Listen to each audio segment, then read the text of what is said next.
They say fate has a funny way of bringing people together. But what if fate was just an algorithm?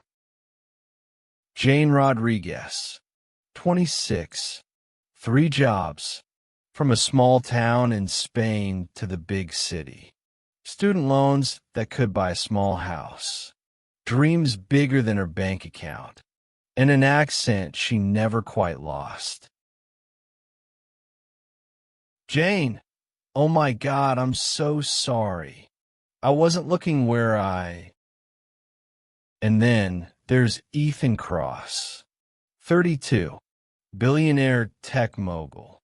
Net worth, more zeros than most people see in a lifetime. Ethan, cold, brushing off suit, says, "Do you have any idea how much this suit costs?" Jane angrily replied, "Do you have any idea how much that coffee cost me? That was my breakfast." Ethan pauses, studies her, and then says, "I'll buy you another one." Jane says, "I don't need your charity." Most love stories would have you believe this is where it starts. The meet cute, the beginning of something magical. But this was something else entirely. Day 3. Ethan showed up at her favorite bookstore. Day 5. Her university. Day 7. The diner where she worked nights. Jane, being suspicious, says, "Are you following me?"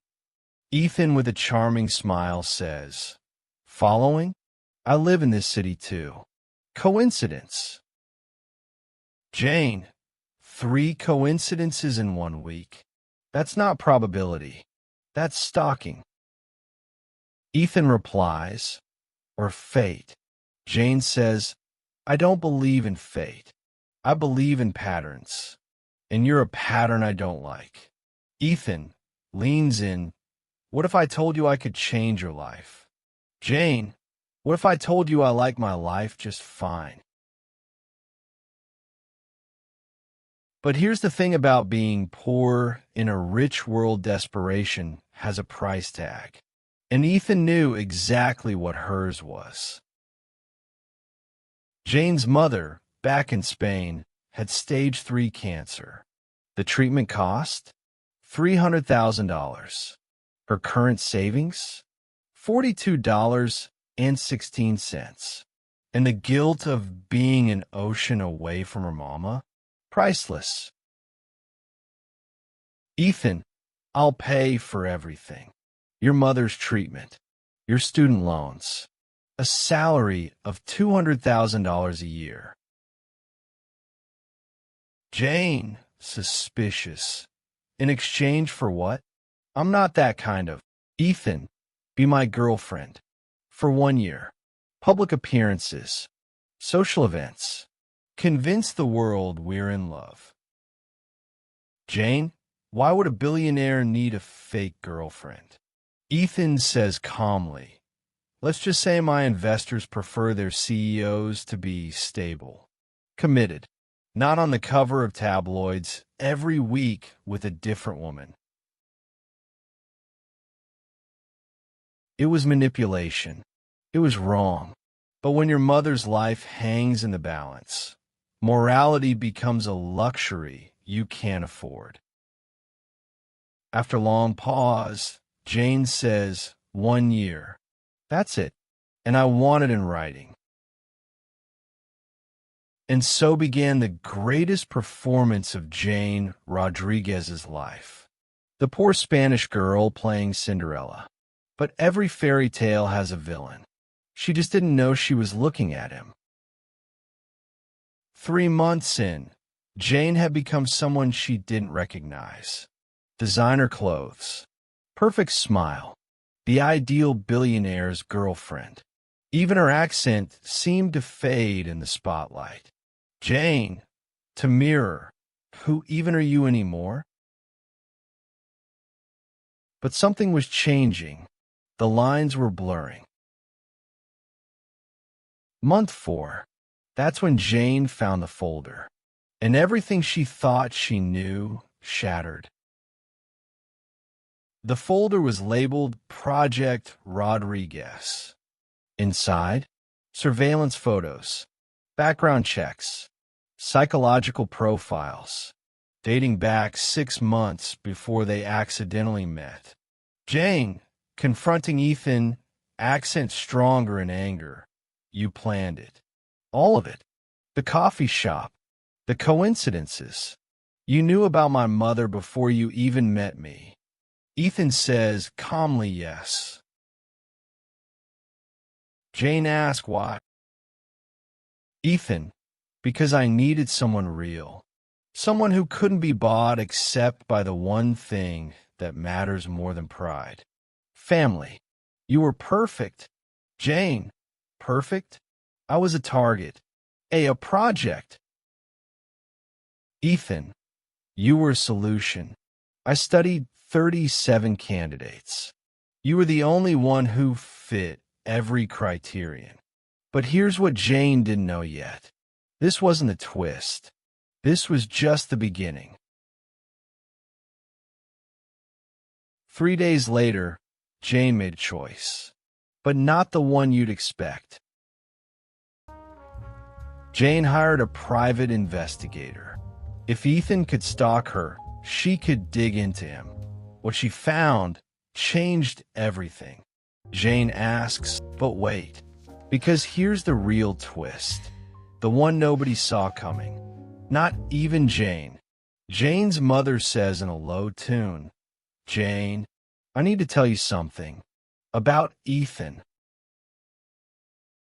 Jane, Mama, arrest. We can talk later. Mother, no. You need to know. He didn't find you randomly. I found him first. Jane, shocked, says what? Jane, mother, continues. 6 months ago, when I got my diagnosis, I knew we couldn't afford treatment. So I researched. I found him. His story. His sister. I sent him a letter. I told him about you. About us. I orchestrated the coffee shop. Everything. The poor Spanish mother, using her daughter as bait to save her own life. Except, Jane's mother says, but then I saw how he looked at you, really looked at you, and I realized I'd given him something he'd been searching for, and maybe given you something too. 3 lies, 3 manipulations, 3 people trying to save each other by destroying trust. So what do you do when love is built on a foundation of deception? Ethan says jokingly, I won't apologize for saving your mother's life. Jane reply, I won't apologize for investigating you. Ethan asks, and your mother? Jane, bitter laugh, says, apparently manipulation runs in the family. Maybe it's in our Spanish blood. We're passionate about survival. Ethan, so where does that leave us?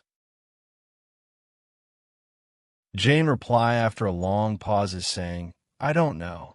Can you love someone when everything started as a lie?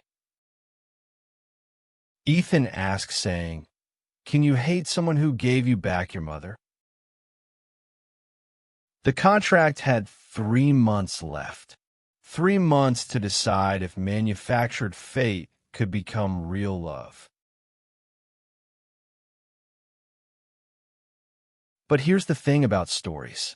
Sometimes the ending isn't an ending at all. 1 year later, the contract ended. Jane took the money, started her own company. Tech, just like him. Turns out, all that time watching a billionaire work taught her a few things. The Spanish girl from nowhere became somebody.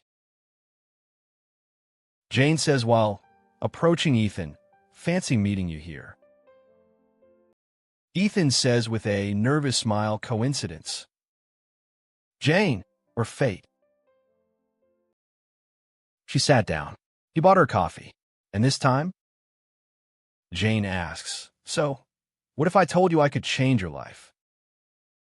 Ethan, genuinely smiling, says, I'd say, tell me how.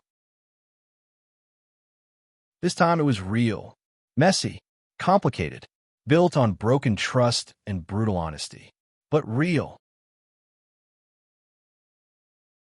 Because maybe that's what love is.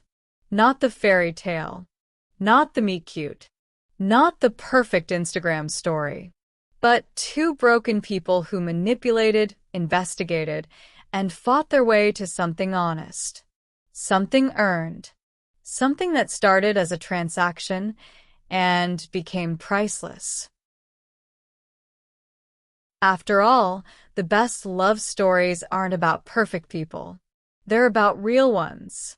And real people, we're all a little bit manipulative, a little bit desperate, a little bit willing to do whatever it takes for the people we love, even if it means starting with a lie to get to the truth. Jane Rodriguez learned that lesson the hard way. But then again, she never did anything the easy way.